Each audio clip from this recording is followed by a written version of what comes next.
DFS Show with John Impemba and James Grande.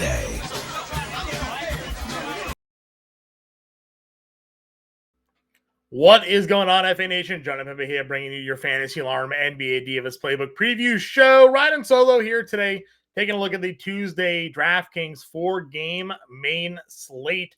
With it being just 4 games, we'll obviously have a little bit of a quicker show, but we will be back live at 5 p.m. Eastern Time. Myself and James Grande will be here to break it all down for you. With this 4-game main slate, we got a couple teams on back-to-backs. Brooklyn, Washington, Indiana on the back-to-back here on this 4-game main slate. The Monday slate was wild, man. The number of players ruled out, star players ruled out. It was a mile-long list of players here. More players likely ruled out on that slate than we have active for this 4-gamer, but that said, we will get to tonight's action again. We go position by position. Appreciate you all tuning in with me here today. If you're not yet a member of that Fantasy Alarm family, we've got that 7-day free trial going on. fantasyalarm.com/win. Promo code Let's Go. Get you that first 7 days for free, and then that first month after your first 7 days for less than $20. Get access to all of our premium content and in our Discord. And I can't stress enough how important it is to be in our Discord on days like Monday and moving forward, as well as we give you all the latest updates as they happen throughout the NBA to get you ready for your DFS slates. Again, a shorter slate. Giannis is your top price guy at 11.4K to 10.2. Then everybody else under $10,000. Again, at the time of the recording here, we'll work with the statuses that we got, but we'll have you guys updated again at 5 p.m. Eastern Time with the live show. Cade Cunningham, $10,200 against Washington at home. Is an elite matchup. He is your top price point guard. You have James Harden here at $9,900.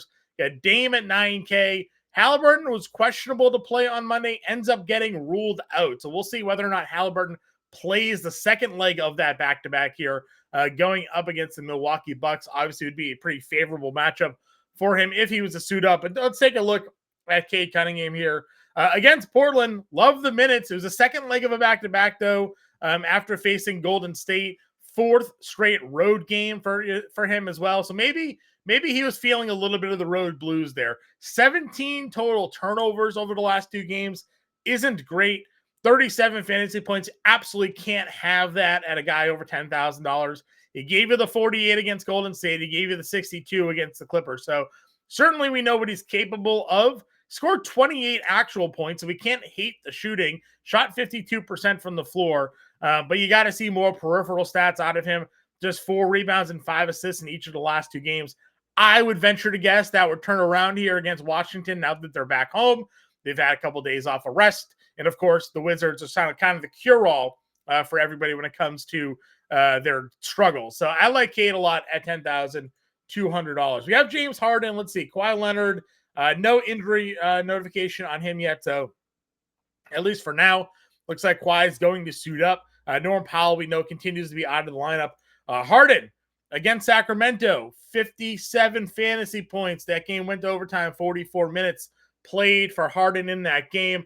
He's really been fantastic anyways, all up in his bag, 57, 67, and 57 in 3 of the last 4. Obviously, you take Norm Powell off the floor, some more of the offensive stress goes to James Harden here. Kawhi has been great. Ivica Zubac's been great, but James Harden's been the key to all of this. Love the double-double and near triple-double potential for him. Pelicans, again, an elite matchup. Easy for a lot of teams here. I'd expect Harden to find a lot of success. Dame on the other side against this Pacers matchup. Pacers and Milwaukee. Dame probable here. Obviously, this is going to be a high-scoring game. You'd hope to see Halliburton be able to suit up to give Indiana, a full strength matchup against Dame. But I'm good either way. You want to play either guard of Halliburton or Lillard. Totally cool. Fine with that. Mid-range, Poole, Garland, McCollum will be back after missing the other night. $6,900 for him. If Nembhard, if Halliburton misses again, though, Nembhard at $5,800, the way he's been playing, is a pretty elite spot there as well. So if I'm highlighting and targeting someone here, I think Nembhard would be the guy if there's no Halliburton. Otherwise, McCollum is fine. Again, out of the lineup the other day, not on the injury report.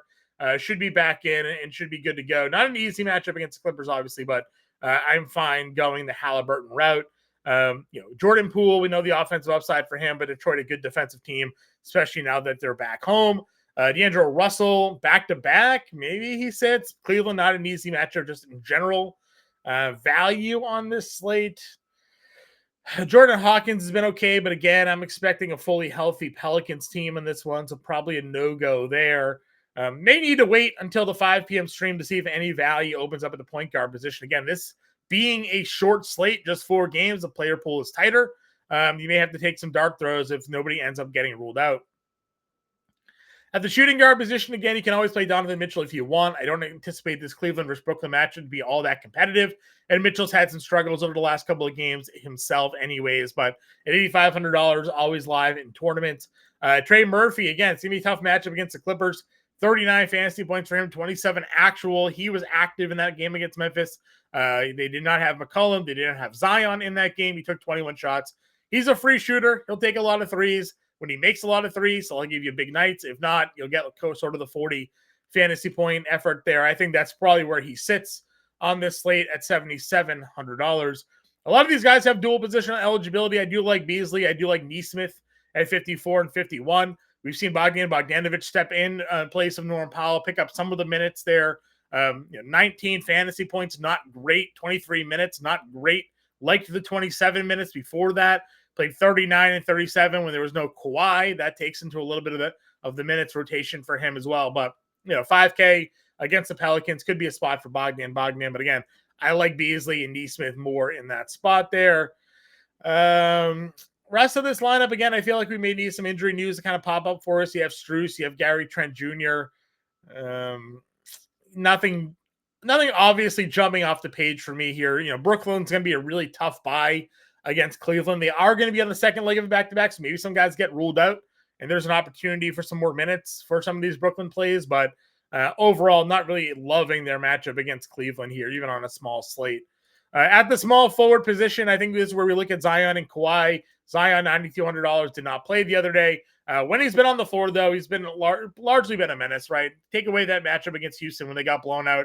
He played 28 minutes. He still went 10 of 19 from the floor. You can't really take that away from him, but the peripheral stats just weren't there. You got 29 fantasy points at $9,200. You just can't have that. Game before that against Houston, though, played 32 minutes, which is huge. If he's going to start playing or have a chance to start playing over 30 minutes, that's just going to do all the world we can for his value. Double-doubles, 20 and 10. Again, this is a little bit of a tough spot against the Clippers, but I do like Zion on a small slate. And then, of course, Kawhi.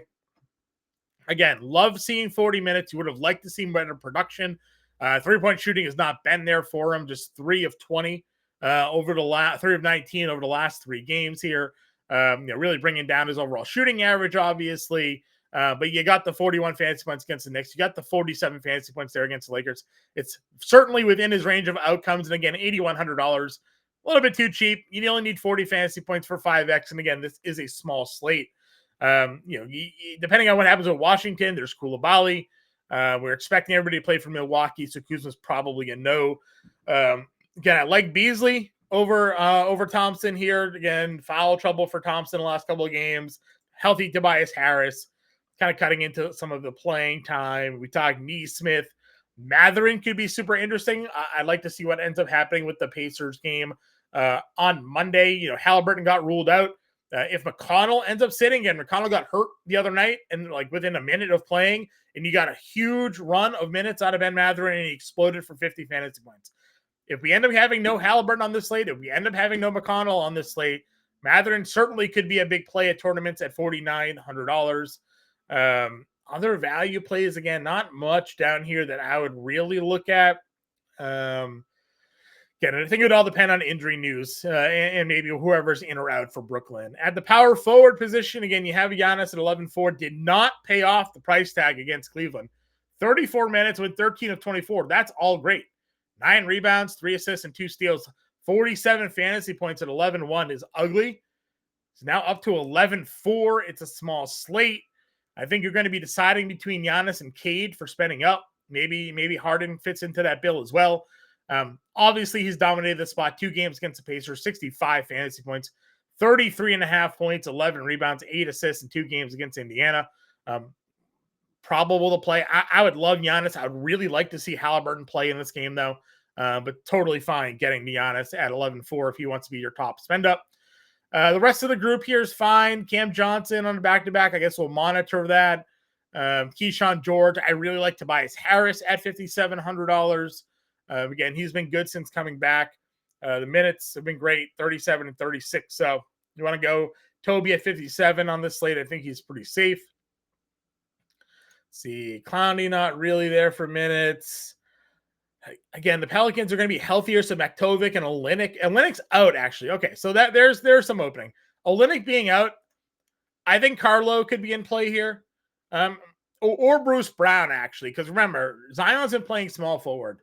If Kelly Olynyk is out, they could move Zion back to power forward and play Bruce Brown at small forward. You could give Jordan Hawkins some more minutes. So I guess that's something to pay attention to. But I do like Carlo Maktovic. I put him in my playbook on Sunday. 26 minutes, 34 fantasy points. I wouldn't mind going here. I think he's probably safe for 20 plus minutes anyways with Kelly Olynyk out, and getting him at 3,700 on a small slate where so far we really haven't found a ton of value. I think that could be the play for us here. And then center, you can play Giannis here if you want. Zubac at 8K would certainly be the guy to look at. Overtime, 44 minutes, he got to 48 fantasy points, but the Pelicans are not great in their front court. Zubac's been pretty dominant here, averaging 49 fantasy points, or went for 49 fantasy points in that one matchup against them earlier this year. He's 8K. Jalen Duren's been unbelievable. 41 fantasy points against Portland, 18 and 12. They don't ever really play him more than 30 minutes, but he hasn't really needed it. $6,600. I guess we'll see if Sarr plays. Rashawn Holmes did not play on Monday. They could maybe sit Sarr on the back-to-back and start and have Holmes active. So that'd be something certainly to watch for. Value at Rashawn Holmes at 52. Let's see. Obviously, Misi will be on the floor there. I guess that's probably it for value. I always don't mind some dart throws with Isaiah Stewart, but let's get a lineup going here. I think we're going to go Duren at center. We'll go Giannis. I might have to fit Maktovic here just to see if we have some value. So put him at the forward spot. $5,600 again. Not a lot of options with a short slate. So let's see.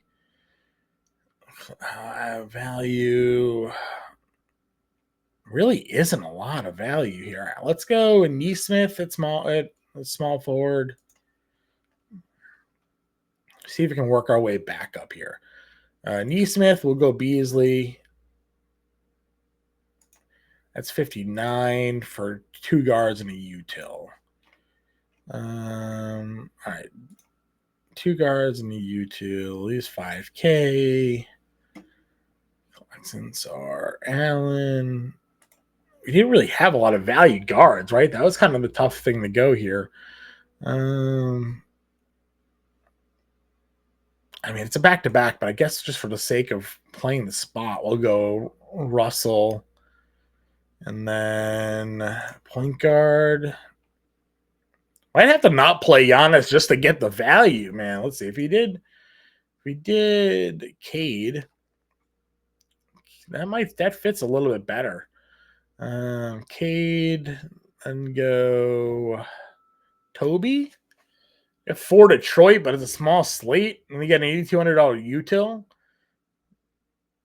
Play like Siakam on the other side or Kawhi. So, all right, just an example lineup. Again, it was tough to get the Giannis. We'll have to hope some more value opens up here, I guess.